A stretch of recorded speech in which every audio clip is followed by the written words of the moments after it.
Your grandparents' kitchen was probably half the size of yours, maybe smaller. No kitchen island, no walk-in pantry, no custom drawer organizers from a Scandinavian furniture store, no matching acrylic bins. The refrigerator was about the size of a modern dishwasher. The counter space could barely fit a cutting board and a mixing bowl at the same time. The whole room might have been 8 feet by 10 feet, 80 square feet total for a family of 5 or 6. And somehow, everything had a place. Nothing got wasted. Dinner showed up on the table at the same time every single night. The kitchen was clean before the evening news came on. Nobody went online to watch a stranger reorganize their spice rack with color-coded labels. They weren't organized because they had better stuff. They were organized because they had better ideas. Ideas that cost almost nothing, required zero renovation, and worked for decades without being featured on a single social media platform. Here are 25 of them, and honestly, most of them still work better than whatever system you've got going on right now.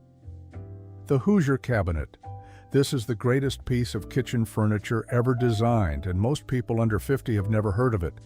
Born in Indiana around 1898, the Hoosier was a freestanding wooden cabinet about 4 feet wide, 6 feet tall, and under 2 feet deep. Tiny footprint.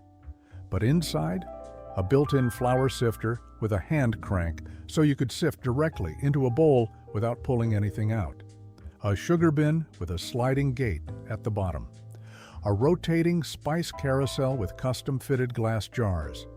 A pull-out porcelain countertop that gave you about 40 extra inches of workspace. A bread drawer lined with tin. A meat grinder bracket. A cookbook holder mounted inside the door, and printed measurement charts and cooking timers right on the cabinet panels so you never needed to hunt for a reference book. One piece of furniture, your entire kitchen, organized. The Hoosier Company marketed it as the kitchen that saves miles of steps. By the early 1920s, over 2 million American homes had one. Your great-grandmother probably paid about $12 for hers on a $3 a week payment plan. Today, a fully restored original with all the accessories sells for over $2,000. Some go higher. The Hoosier disappeared when built-in cabinets became standard in the late 1940s. Kitchens got bigger, cabinetry got fancier, and suddenly this brilliant all-in-one workstation looked old-fashioned. But the principle behind it, putting everything you need for one task in one single spot, is still the smartest idea in kitchen design. And most modern kitchens, with their 14 separate drawers and 6 different cabinets, completely ignore it. Pegboard on the wall. Julia Child's kitchen is one of the most famous in American history. It wasn't some designer showpiece, it was a real kitchen, a cook's kitchen. And one of its most iconic features was a massive pegboard covering the wall behind the stove.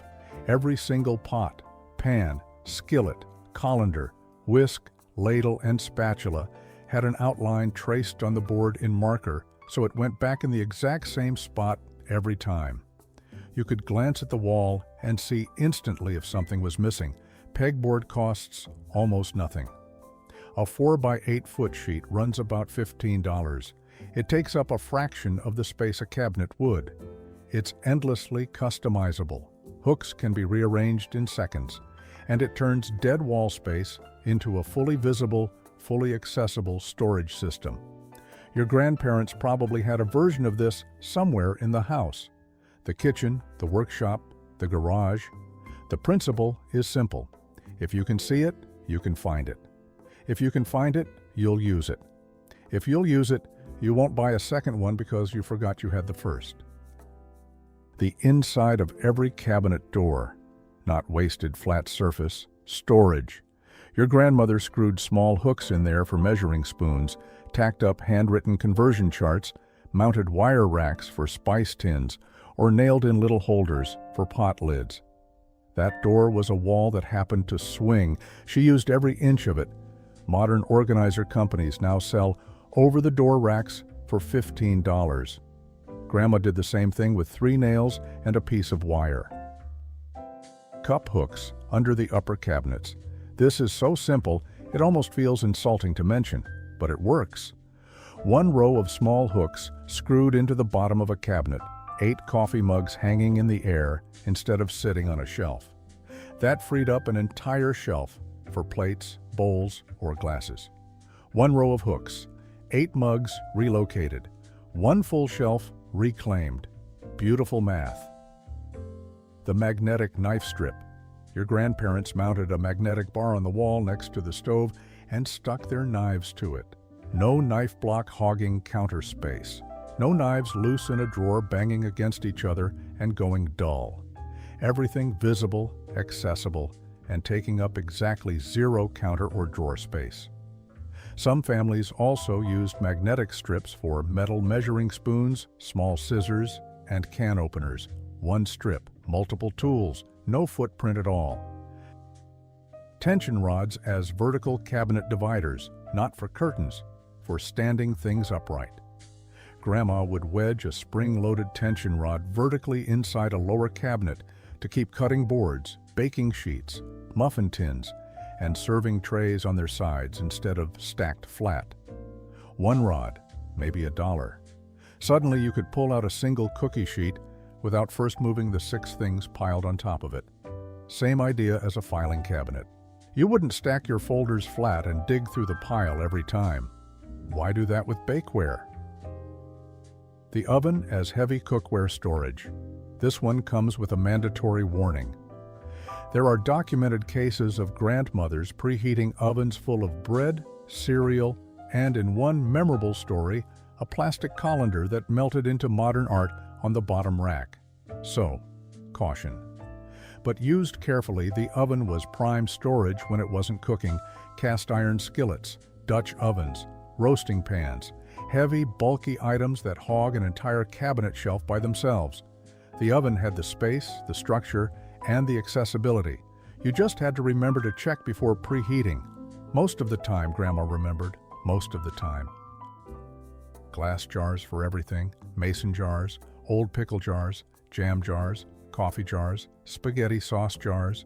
Anything with a lid that sealed got washed, dried, and filled with flour, sugar, rice, beans, pasta, oats, lentils, baking soda, cornmeal, whatever came in a bag or a box, labeled with masking tape and a marker. Not because it looked good on a shelf, because it worked. She could see exactly what she had, exactly how much was left, and whether it was time to buy more. Transferring dry goods into airtight glass also kept them fresher longer. Fewer bugs, less moisture, less waste. Martha Stewart has been doing this exact thing for over 25 years. She calls them old-fashioned refrigerator jars. Your grandmother called them jars. The bread box. Sounds old-fashioned because it is. But a bread box kept bread fresh on the counter without taking up refrigerator space, which in a tiny kitchen was always at a premium. Bread, rolls, muffins, tortillas, anything baked went into the box.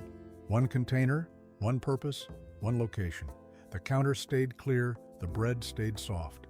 Problem solved with a box. Wall-mounted everything, paper towel holder on the wall, can opener on the wall, bottle opener on the wall, clock on the wall, calendar on the wall, spice rack on the wall. If it could hang on a vertical surface, it lived on a vertical surface. The counter was for working, not for storing. This is the single biggest philosophical difference between your grandmother's kitchen and yours. She treated counter space the way a pilot treats a runway. Clear, always clear. Because when your kitchen is 80 square feet, every flat inch is sacred real estate. Walk into most modern kitchens and you'll find a toaster, a coffee maker, a knife block, a paper towel stand, a fruit bowl, a stand mixer, and a stack of mail fighting for the same 3 feet of counter. Your grandmother would have had words about that. If you're enjoying this, hit subscribe. We go deep on this kind of stuff every week. Okay, back to it. Tiered shelf risers inside cabinets. Little step-shaped wire racks that let you place plates on the lower level and see the bowls or cups on the upper level without unstacking a single thing. Your grandmother probably bought one at the five and dime for less than $1. It effectively doubled the usable vertical space inside a cabinet. The design hasn't changed in 70 years because it doesn't need to. The rolling kitchen cart. Before kitchen islands became a fixture of home design, grandmothers had a small metal or wooden cart on casters that pulled triple duty. Extra counter space during cooking, serving station during meals, overflow pantry for dry goods. The best ones had a butcher block top, a towel bar on the side, and a lower shelf for mixing bowls or a bread basket. When dinner was done, the cart rolled into the gap between the fridge and the wall, or into a corner, or out to the hallway. No permanent floor space sacrificed, no contractor needed. The whole thing probably weighed 20 pounds and cost less than a decent pair of shoes, and it solved the eternal problem of never having enough counter space without actually adding any counter. Wheels. That was the whole innovation. Wheels and a flat surface. Nesting cookware, chosen on purpose. Your grandmother didn't own 14 pots and pans, she owned 5 or 6, and they were specifically selected to stack inside each other. Small saucepan inside the medium, medium inside the large. Same with mixing bowls. One cabinet held everything because it all nested concentrically, and she had a cast iron skillet that did the work of a sauté pan, a grill pan, and a baking dish, depending on the day. The idea that you need a different specialty pan for every cooking scenario is a modern marketing invention. It's also an invention that fills cabinets faster than you can empty them. The curtain under the sink. Instead of a cabinet door, many older kitchens had a simple fabric curtain on a tension rod beneath the basin. Behind it, cleaning supplies, scrub brushes, rags, a bucket, and a bin for vegetable scraps. The curtain was easier to reach through than a swinging door, hid everything perfectly, and could be tossed in the wash whenever it got grimy. Cost, a tension rod, and a scrap of fabric. Status in modern kitchens, extinct for absolutely no good reason. Ceiling hooks for pots and pans. Some homes had a proper ceiling-mounted rack, usually wrought iron, or a simple wooden frame with metal hooks. Most just had a few heavy-duty hooks screwed directly into a ceiling joist above the stove. Pots and pans hung overhead, immediately accessible, completely out of cabinet space. This freed up entire shelves and drawers for other things.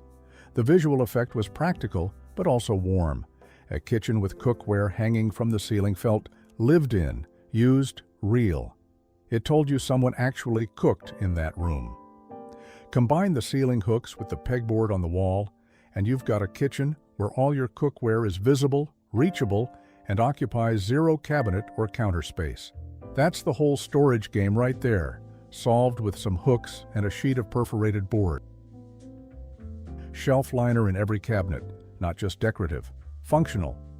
Your grandmother lined every shelf with contact paper because it protected the wood from moisture and stains, made spills easy to wipe, and created a slightly tacky surface that kept dishes from sliding around when doors opened.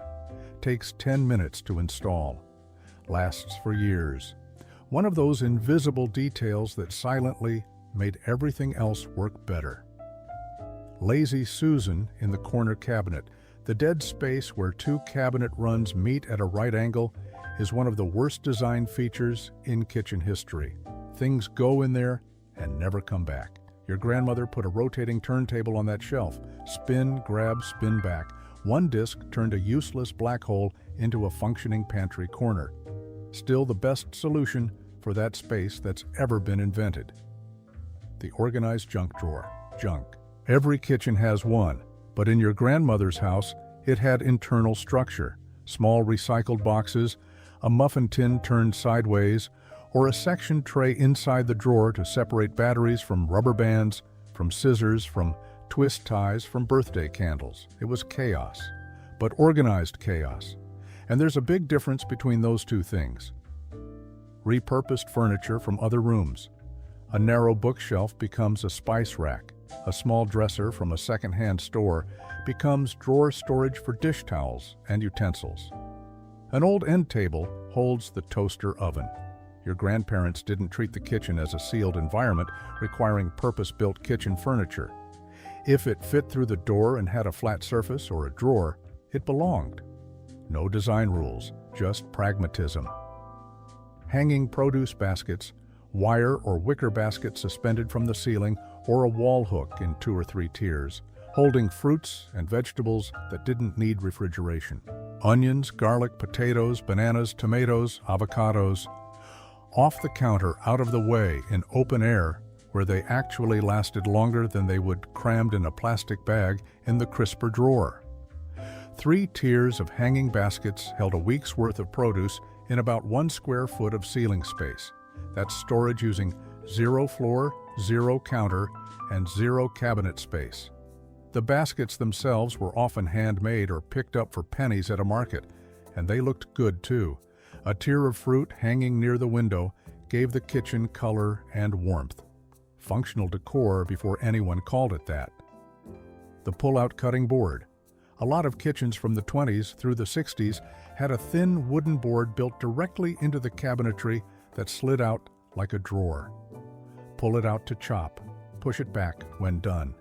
No counter space used. No cutting board leaning against the backsplash waiting to fall over. This was standard equipment in American kitchens for about 40 years, built right into the design. Then, somewhere along the way, we stopped installing them and started buying standalone boards that take up counter space and cabinet space and never seem to have a home. Some newer kitchen renovations are finally bringing them back, which is nice. Only took us about half a century to realize we'd gotten rid of a perfectly good idea. Toe kick drawers. That narrow strip of space between the bottom of your cabinets and the floor, usually about 3 or 4 inches tall. Most people don't even notice it exists. It's where dust settles, crumbs collect, and the occasional stray pea goes to die in peace. But your grandmother, or at least the carpenter who built her kitchen, knew that space was deep enough for a shallow pull-out drawer. Flat items went in there: baking sheets, serving platters, aluminum foil and plastic wrap, placemats, a waffle iron that only came out on Sunday mornings. It was hidden storage in a space that otherwise did absolutely nothing. You'd nudge it open with your toe, which is how it got the name. Modern kitchen designers are rediscovering this trick and acting like they invented it. They didn't. It's been around since your grandparents' day. It was just too practical to be trendy. The folding step stool, not technically storage, but essential to making every other storage solution work. A small folding step stool tucked between the fridge and the wall, or hanging from a hook on the pantry door. This meant the top shelves of every cabinet were actually usable. Holiday bakeware, the good china, large serving platters, seasonal items, everything went up high, and the step stool brought it down when the occasion called for it. Modern kitchens treat top shelves as dead space. Your grandmother treated them as a second pantry. Repurposed containers everywhere. The coffee can by the stove holding wooden spoons, the cookie tin that became the sewing kit, the ice cream bucket under the sink storing onions, the old 6-pack holder in the refrigerator door keeping condiment bottles from tipping over every time someone opened it too fast, a crockery pot on the counter holding spatulas and whisks. Nothing with a useful shape was thrown away if it could hold something else. This wasn't about being cheap. It was about seeing every object for what it could become next. Every empty container was a storage opportunity waiting to happen. Owning less. This is the big one, the one nobody wants to hear, but everybody needs to. Your grandmother didn't own a bread maker, a juicer, a food processor, a stand mixer, an air fryer, an electric griddle, a waffle iron, a panini press, a rice cooker, an instant pot, and a slow cooker all at the same time. She didn't buy a gadget because it was on sale and she might use it someday.